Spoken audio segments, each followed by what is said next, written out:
Feniklové risotto s pstruhom dúhovým. Rybku dochutieme len jednoducho soľou a čiernym korením. Ak si doma chystáte nejaké filetky ryby, stále najprv kožou dole. Risotko máme za chvíľu hotové. Je potrebná taká tá polotekutá konzistencia. Taktiež takúto rybku po otočení už môžeme na vypnutej panvičke ju nechať. Ona za nejaké 3 minútky dôjde a môžeme nakladať.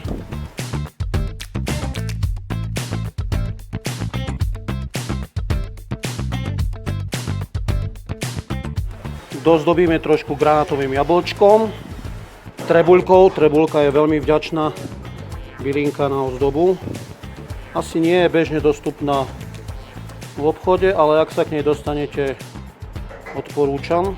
Takže trošku olivový olej, dochutiť korením a máme pripravené.